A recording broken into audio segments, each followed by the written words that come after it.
Hey, everybody. Hi, it's the Women's Eye Podcast. I'm your host, Stacey Gualandi. Now, on the Women's Eye, we spotlight accomplished women who are inspiring others, many through their own words, like Laura Munson, the New York Times bestselling author and fellow Women's Eye podcast host. Laura, hi.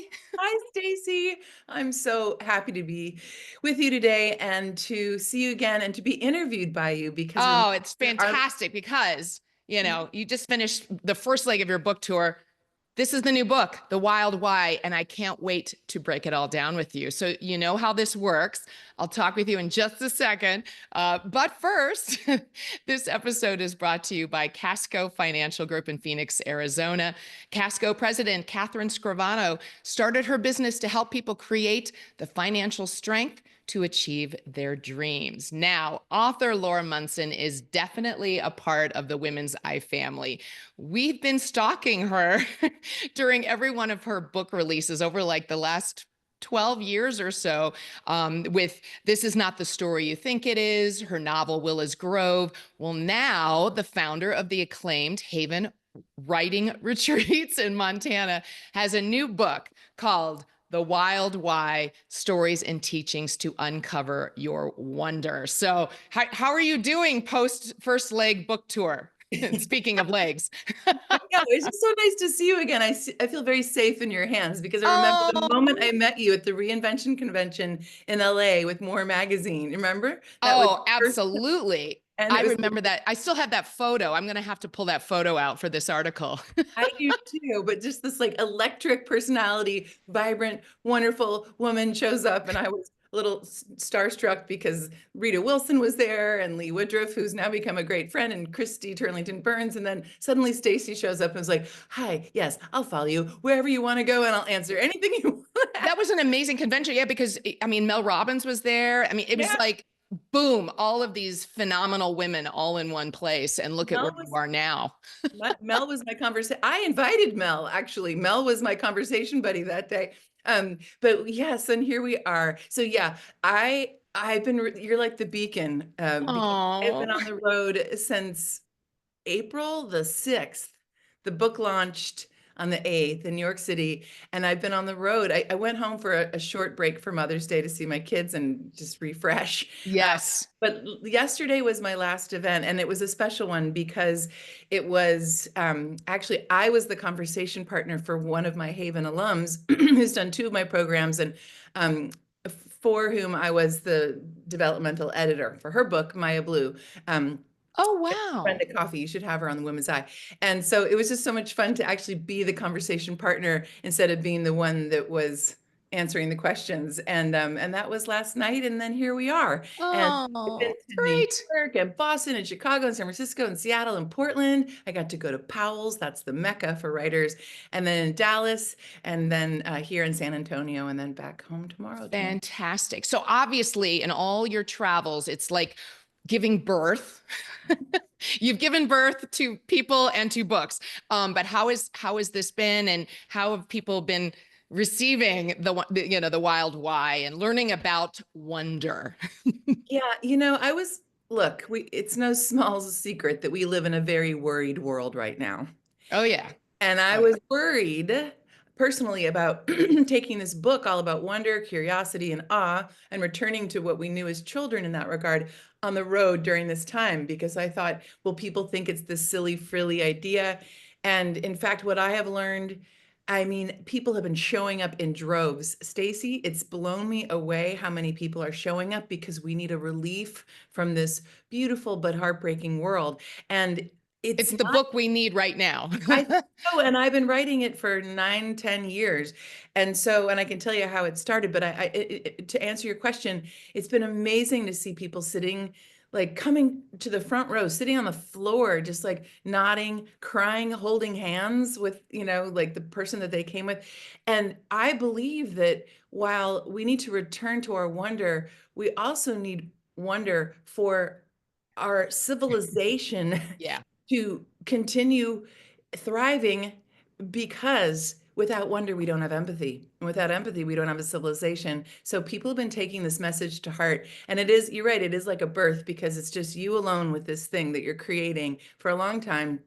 And then suddenly it's out there, and it's no longer about you and the book. It's between the book and the people who are receiving it, and they are.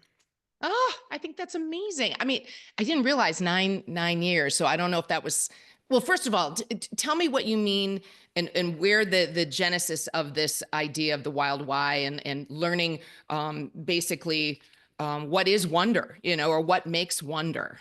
Yes. So thank you for that baseline, because it means a lot of things to everybody, and it's very subjective. And I'm not a wonderologist. I don't have letters after my name of You wonder. could become one though. I don't want to, but I think we all are, right? That's the whole point. This book makes a case sort of against credentials, because we all have it in us. But so back to those, so I did a lot of those women's conferences for a long time: Massachusetts conference for women, Philadelphia conference for women, etc. And I kept hearing the same three things over and over and over again.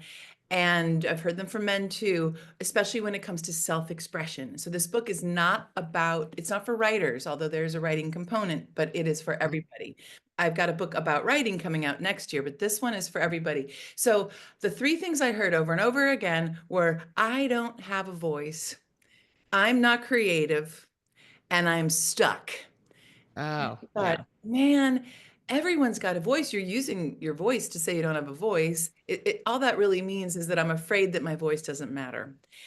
I'm not creative. That one really got to me, because I think we're slotted as children in this sort of traditional school system. If that's what you went through, which most of us did, you're a jock, you're a brain, you're pretty, you're whatever, you're artsy. And so then people who are artsy, and I was artsy, I was artsy and smart, but not a jock at all. And so so I've always been very comfortable with my creativity, but most people I meet think I'm not creative. And so what I was thinking about one day, walking around in the woods in Montana, as one does, Yes. live on some If land, one can. if one can. And I like to sit on stumps, because there's a lot of stumps in the woods behind my house.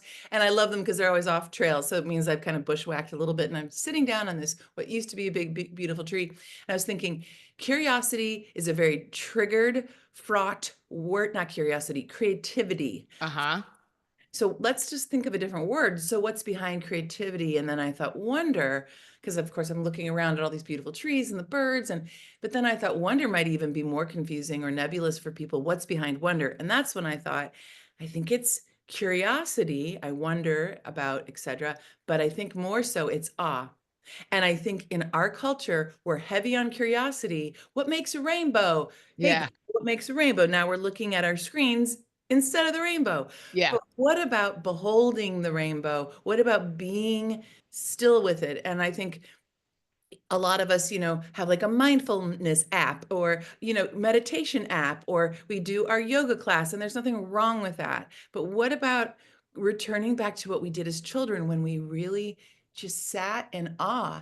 And yeah, we live in a And hustle you like culture, taking it all in. Yeah. taking it all in. And we live in this culture that's go, go, go, do, do, do. But I promise you, you have time to sit in awe of a rainbow, which lasts for what, 4 minutes, maybe? Yeah. Yeah. Or to look at children playing in an airport. I've been in lots of airports recently. Or to sit on a bench, like, instead of taking your 5 minutes of time between things, looking at your phone and scrolling through Instagram. Yeah. There's anything wrong with that. But what would happen if What are you, we missing by doing that? Yeah. that's exactly right. What are we Yeah. missing? Well, and it's interesting because as kids, what I took too from your book is that as kids, we do have this whole wonder, and maybe some of us keep growing and still maintain that. But then I think a lot of times our wonder is stunted or something, or it's like, okay, stop asking me questions, or, it's that funny, like, why is this, mom? Why is that? But I feel like, well, you talk about wonder wounds, that we experience, but why? I just wonder why wonder why? Why I is that wonder why. happening? I wonder the same thing. I've done so much talking in the last 6 weeks, so throat cleary.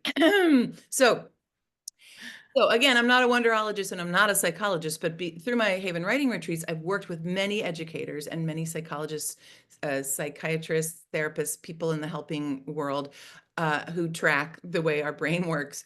And I've been told that what is commonly known as the inner critic, I call her the inner critter, because why not be playful with her? There's nothing wrong with being playful, especially when we're going through a hard time. Yes. So I call her the inner critter. She is born at around age 12, sixth grade, short of very serious abuse. But what I've also learned, because I've worked with lots of people who are writing books about severe abuse and many other things, that it's wonder, it's curiosity and awe that actually, and self-expression that gets us through those times. So but think about how much practice she's had. And so what I've learned about the inner critter in working with over 1,000 people at Haven is that that's just a scared child that lives inside of all of us. And when she's really scared, I have found to tune in, it's when she's really scared, she's really mean. And I catch myself like, It's her defense mechanism or something, you know?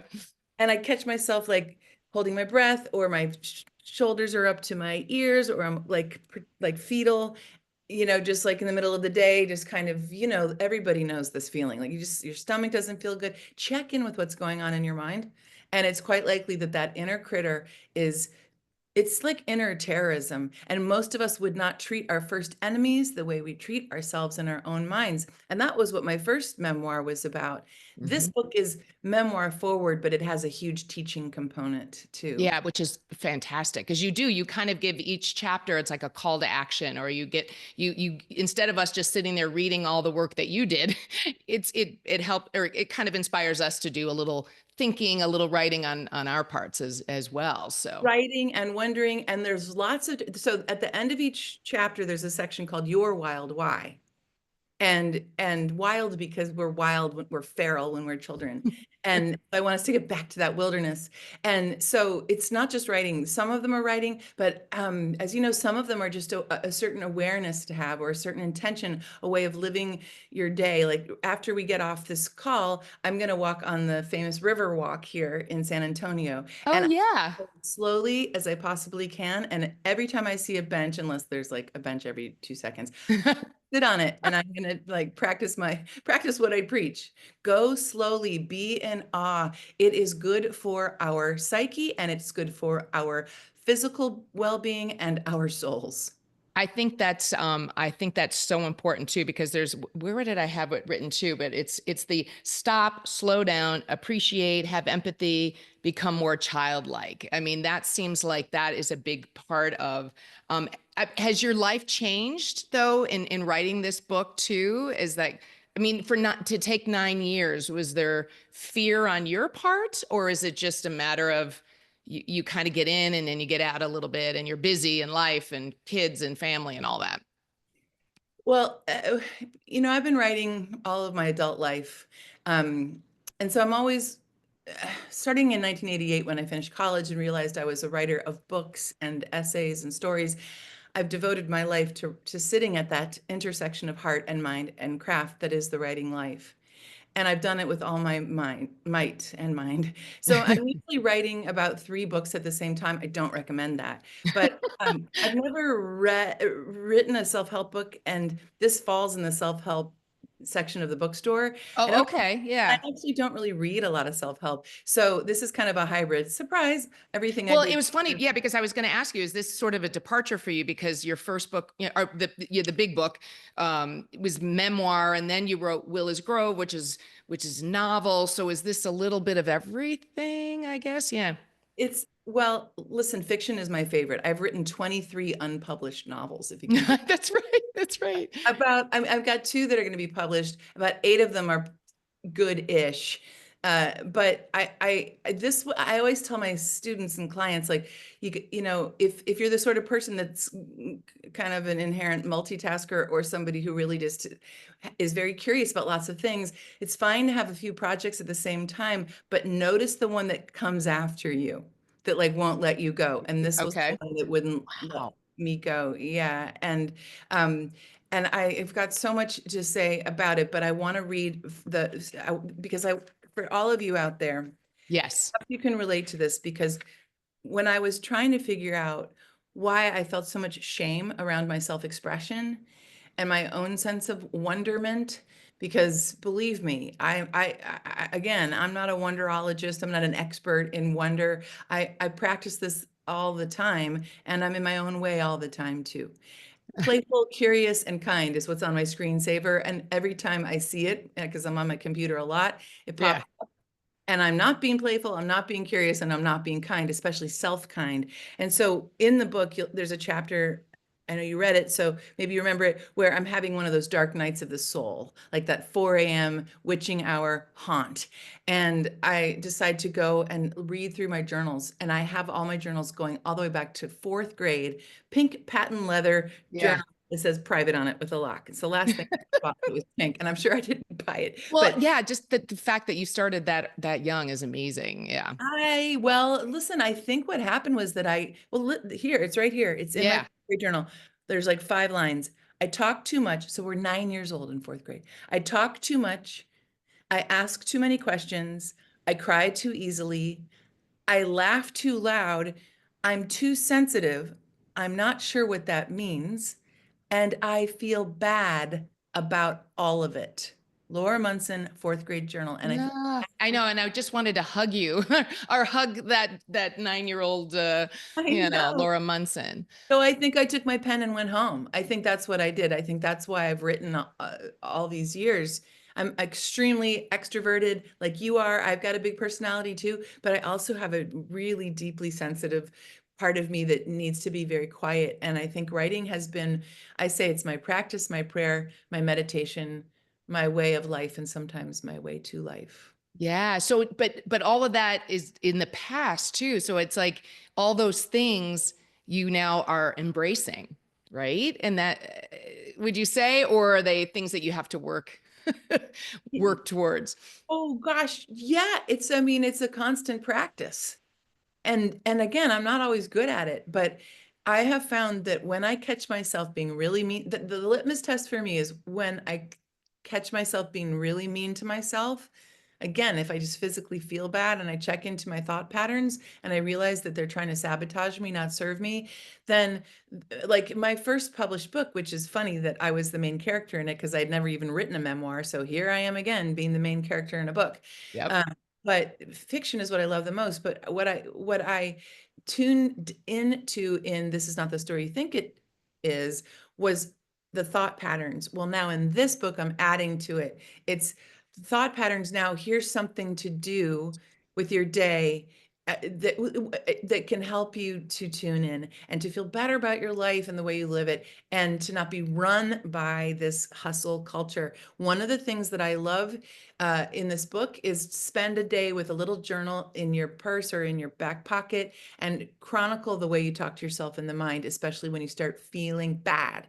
The other one is find a good friend and take a huge amount of time, like a whole day, and tell each other your stories, how you really are. And that's what was the central element of Willis Grove, the novel. Women coming together to tell their stories, what they wanted in life, what they thought would happen, what actually happened, and then, so now what? Yeah. And it's funny because I remember reading that thinking, oh God, which friend would I want to do that with? You know what I mean? And it's like, because it's being vulnerable too, I think, on many levels, you know? Highly vulnerable, because listen, when you're in the grocery store buying broccoli and somebody says, "How are you?" You don't owe them the whole answer. Yeah. Be careful about who you share your truth with. Yes. Very careful. But if you find that person who says, "How are you?" and you say, "I'm not doing so great," or "I'm at a big crossroads moment and I would really like to answer that, but do you have 2 hours?" Yeah. And a lot of people laugh at that, but think about it. If you go out for lunch, if you meet a friend for lunch Yeah. and you live in an urban area and you get ready and then you drive there and then, blah, blah, blah, then you have lunch and then, rinse, repeat back to, that's more than 2 hours. Why on earth wouldn't we spend 2 hours luxuriating in storytelling with a friend? Forget lunch. Yeah. getting ready, forget driving. Why not just do a Zoom call with a good friend and then have it be reciprocal too? Like maybe, I go for an hour, you go for an hour, but it has to be reciprocal and it has to be somebody who's safe. So that's one of the homework assignments in here. Find somebody Find a safe. safe person. And it might Yes. be somebody very different than who you think it might be. It might not be a best friend or a family member. It might be somebody who's shows up in your life Yeah. and says, Who's just I who really, becomes very responsive. Yeah. Yeah. I think that's true. You give obviously so much great advice, but it was fun about that inner critter. But to change your inner critic to be an inner champion, it's not that easy, right? Or yeah. But would that be one of the takeaways from your book, do you think? I mean, oh, sure, but it takes practice like anything else. Because here's the deal. Are we a sucker if we're kind to ourselves? Are we a fool? Are we being foolish? Are we being not savvy or sharp? Heck no. What in the world could possibly go wrong with being kind to ourselves in our own minds? How could that possibly not serve us? Are we now, if we're being Pollyanna, if we're lying to ourselves, if we're pretending everything's fine, then that's different. And I do make a case for it, like, how are you? I'm fine. Everything's fine. When you're bashed and bloodied and bleeding, is inside. Uh, but again, find safe people to share that with. But you can listen, this whole thing can be a practice just between yourself and yourself. yeah. Developing a new voice inside of yourself that is true, honest, not in denial, not Pollyanna, but that addresses life and how you navigate it and the problems that we all face in a kind way. Why don't we do that? When we're really little and we're playing in the sandbox, you watch children, they don't even know each other and they're just immediately like, hey, Yeah. jerk, and Come then over here. yeah, and they're little, like we would have had so much fun in the sandbox, you and me. Like, they're not like later the greed sets in and the competition, and that we learn that from society. My shovel is better than your shovel, and your bucket is bad, and my bucket's good. But when we're really little, we're so free in this way. So I encourage people to find that inner champion by reconnecting with what I call the free child that lives in all of us. That's amazing. I mean, it's there's just so many fantastic moments and things from your own life that I think really help. And I feel probably the response you're getting is because it's so relatable. But it's interesting too because your first memoir was about the relationship, the husband or the has-been. Oh, that's good. No, I call it the husband, The but husband, the husband. husband That's what is it was. better. I'm gonna change it. Yeah. But no, that's great. But it's interesting too because I don't want to give away the ending, but there is amazing that you're exploring the balance between your love of writing and the love of having a man by a partner. Is that something like revelatory for you? And it was worrisome? I mean, you kind of you had to think on that one along a while, right? Yeah, the book is divided into 4 parts. Wonder Wounded. So Yep. that's where I track where wonder was alive and where it was challenged in my life. Then the next one is Wonder Challenged. Then the part 3 is Wonder Lost. And I don't believe that it can actually really be lost, but that's when it gets pretty darn close. And that Yeah. section is kind of a sequel to This Is Not the Story You Think It Is, that has to Yep. do with the end of the marriage. And then part 4 is Wonder Found. And this part is what you're referring to. It really reads almost like a travel log, because once I was on the other side of reinvention, I started Haven writing retreats. My kids were fledged and I was an empty nest, dreading it, single woman. I decided to start doing these things called my wonder trips. And you can take these even if you've got one dime in your piggy bank, because you can like go find some place across town and hang out. It doesn't have to be yeah. It doesn't have to be Belize for a month. So I commit myself every year to taking 1 month And for me, I'm able to because I can lead a writing retreat at the end of it. So I was just in Uruguay last year. That's not in the book, but I do a trip for myself where I allow myself to be spelled differently, which is a quote I got from a poem by the poet Emma Mellon, who's very much alive. Allow yourself to be spelled differently. Go someplace outside of your comfort zone. Go someplace where you can shake hands with yourself, look in the mirror, discover who you are right now that's not within your comfort zone.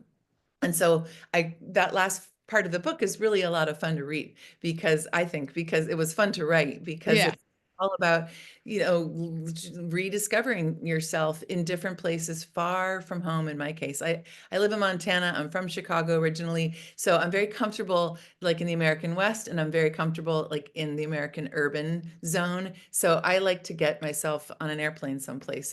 I'll like save up for it in a year that's slim financially. I like tithe to it. That's how important I think it is, my wonder trip. And Wonder trip and finding a wonder cabin. wonder cabin. Yeah, that's And where it it can be anything. It doesn't have to be a wonder yurt or anything.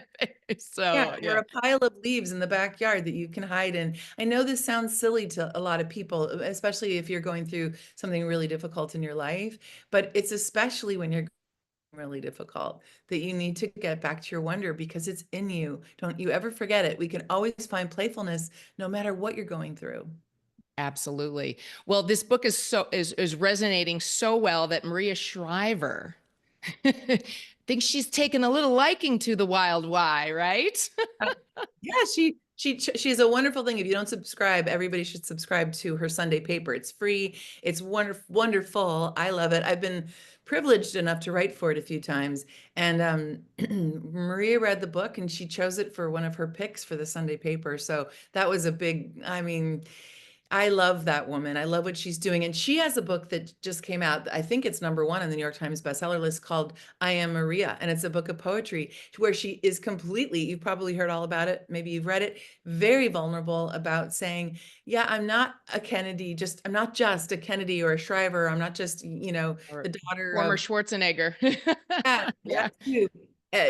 Or the mother of the star of White Lotus. Like I'm Maria. I am Maria. And so she and Oprah have a really great interview that you can watch. That's just talking about like what it is to get back to who you really are with so much expectation around you. That's a big part of this book too. I had a lot of expectation around me, not like Maria, and a lot of it is about getting over the addiction to ambition and really Ah. coming back into who you are, regardless of whatever fame means, because the most famous you can be is to yourself. The poet Naomi Shihab Nye, who's one of my very favorite poets and was my conversation partner the other day, Oh, okay. Yeah. just amazing. I teach from her poems at Haven, and she wrote a poem called Famous. Um, and it's just everybody go read that poem. If you've got that ambition addiction, read that poem. It's so free. In fact, that's a perfect way to end this interview. I Read love it. Shihab Nye's poem Famous if you've got that affliction. And boy, did I for a long time. And I finally, I'll tell you what, you asked me earlier what this tour has been like. I started to get that feeling again of wanting to be good. And I always tell my students, you don't have to write good, you just have to write true. And when I was being interviewed by Lee Woodruff in my second gig event, which was in Greenwich, Connecticut at Athena Books, I only have done independent bookstores, by the way. Gotcha. Oh, that's a good point. She said, what do you hope to see at the end of this book tour? And since I'm here, I can tell you what I wanted has been congruent with what happened, which is I wanted to keep it real and to not get into any kind of acting or shtick or self-doubt or to the point of it or that kind of greedy feeling of like, oh, I hope this lands on the bestseller list again. It was just kind of like, let this book, as my Native American friend said, give its medicine. And I've been watching it do just that. So I'm just the messenger. I love that. I'm writing that down. Give its medicine, but also something you learned, I think, during the tour is that just for you to look at what you've created and take a bow. Yes. I will take a bow. I think when I go home, I'm going to sleep for 3 solid days. I know. Right now, I've got a date with as many benches as I can find down on the Riverwalk in San Antonio, Texas. Yes, and it's funny. I've been down that river walk, so I think you're gonna love it.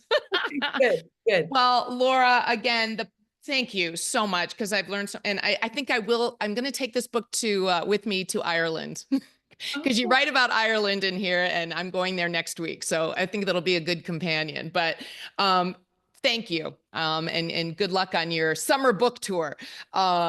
It's been great to talk to you, my dears. So to learn more about Laura Munson and the Wild Why, just visit thewomenseye.com and perhaps read the book she will write someday. But speaking of books, you can check out our other books, 20 Women Changemakers. Just go wherever you buy books and changemakersbook.com. And 20 Women Storytellers at Women Storytellers Book. Look right there. Laura Munson is in this book. So we'll have to do and so another is one. Lee. Look right above my head is Lee. I know. Oh, right. Exactly. We've had some amazing women on this show. Now, don't forget, subscribe to our newsletter and YouTube channel. And again, thank you so much, Laura. It's you're a revelation, and you're an amazing Women's Eye podcast host as well. Well, thanks. And hey, anyone out there, if you're trying to find your voice, if you're trying to tap back into your creativity, come on one of my Haven writing retreats. My June retreats are full, but I have room on all 3 of my fall retreats. So to find out about those, go to lauramunson.com and we can arrange to have an informational phone call. Fantastic. Nothing like Montana in the fall, right? We'll see you there. Come. I know you and Pam should come. We should do the Women's Eye Haven writing retreat. That would be amazing. So that means I have to do some writing. I can help you. Have All fun. right, Eddie. Well, thanks so much, Laura. And thanks so much for all of you joining me today. I'm Stacey Gualandi. We hope you'll meet us back here again soon on the Women's Eye Podcast. Just remember, it's the world as we see it.